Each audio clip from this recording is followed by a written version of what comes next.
All right, let's dig back into the trade war and talk a little bit more about some of the things that are going on, kind of the latest chapter in this ongoing economic disaster. As I look right now, the Dow down 600 points today. This time it's not about the usual suspects like China or Mexico. I want to talk about Canada. Canada is one of the United States' closest allies, closest trading partners, and I'm going to tell you that this is shaping up to be a self-inflicted wound of epic proportions, and one that could further alienate blue state Americans from Donald Trump and his agenda.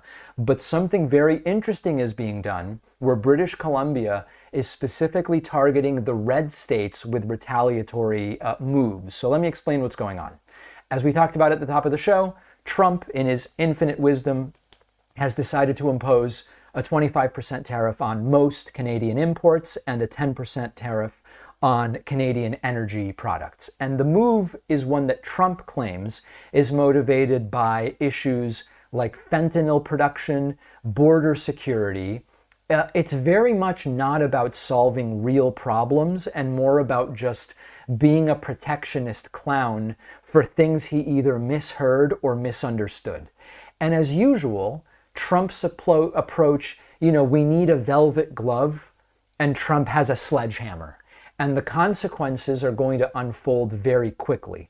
In comes British Columbia Premier David Eby, who has decided we're not going to sit back and take it. And this is a very interesting move to understand. It's strategic and it's also symbolic. David Eby announced immediate countermeasures, including a ban on purchasing American liquor from the red states. If your state voted Trump, your bourbon, your whiskey, other spirits are no longer welcome in British Columbia on the liquor store shelves. And this might sound like a minor slap on the wrist, but it is a targeted strike at industries and states that are politically aligned with Donald Trump, and it could have real economic repercussions on those regions. Now, as many of you already know, we've talked about how in the United States, the blue state economies are far more dynamic on average than red state economies. Red states often have one industry, whereas blue states tend to be more dynamic and have many different industries. California has agriculture, and Silicon Valley and more. Massachusetts has biomedical technology and healthcare and education and publishing. And okay, we've given these examples before. Many red states just have agriculture or oil or whatever. So the red states, whose economies are already less dynamic, are being specifically targeted here by British Columbia. Now let's zoom out for a moment. What British Columbia is doing here is more than just retaliation. It's sort of a masterclass in how to hit where it hurts. Because by focusing on red states rather than retaliating across the United States, Canada is taking a shot at turning Trump's own base against him. If you're a distiller in Kentucky or you're a winemaker in Texas and your biggest export market is saying no more, who are you going to blame? Sure, you can blame David Eby in British Columbia, but it's so transparent and so obvious that Trump is the reason for all of this, and that's where it starts to get very interesting, because it's a type of retaliation that is not targeting the American economy as a whole. It's targeting the industries and the voters that Donald Trump claims to champion. You have to admit, it's quite a political chess move that Canada is playing brilliantly. Now, what are the broader implications of this? Trump's tariffs are already causing concerns for British Columbia's economy. $69 billion loss is what's calculated if Trump's tariffs on Canada stay in place through 2028. $69 billion is what it would cost British Columbia alone. But it's not just a Canadian problem, because out of every 6 pieces of lumber used in the United States, 5 come from Canada. So when the tariffs make Canadian lumber 25% more expensive, who's going to feel the pinch? It'll be American construction companies. It'll be American consumers, especially in the housing market, where costs are already sky high. It's another example of Trump's policies backfiring on the very people he claims to be helping. Let's also not forget the political fallout. Blue state Americans are already skeptical of Donald Trump's policies. They're going to be even more opposed to him because they're going to see the ripple effects of the tariffs. Housing costs up, expensive goods.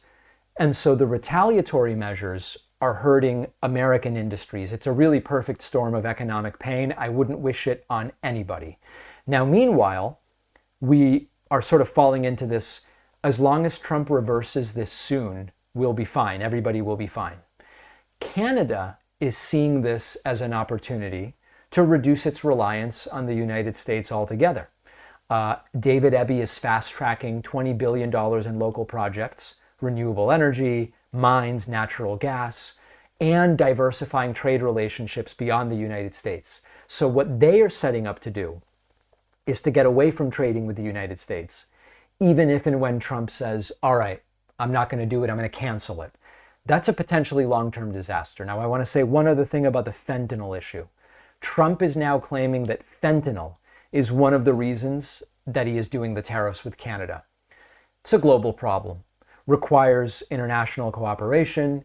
It requires so many things, but not punitive trade measures. And Eby rightly pointed out that sitting down with Canadian leaders to talk about the fentanyl issue would have been the adult thing to do. It would have been the productive thing to do. That's not what Trump did.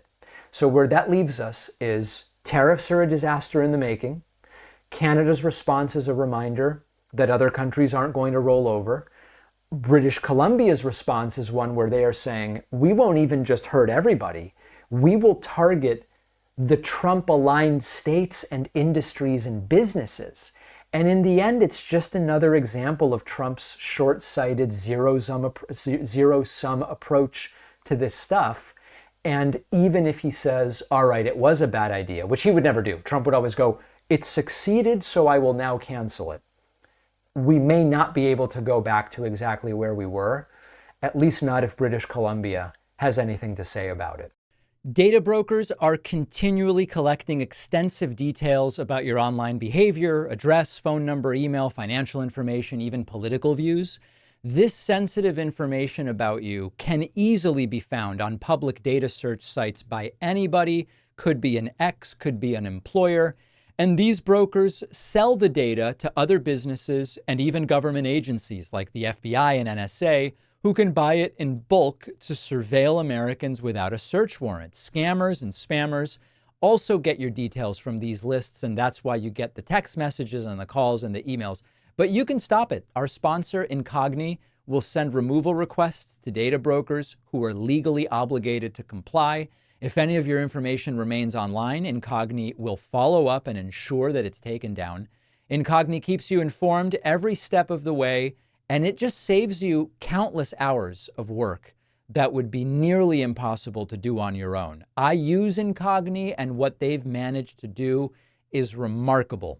Go to incogni.com/Pacman and use the code Pacman for 60% off.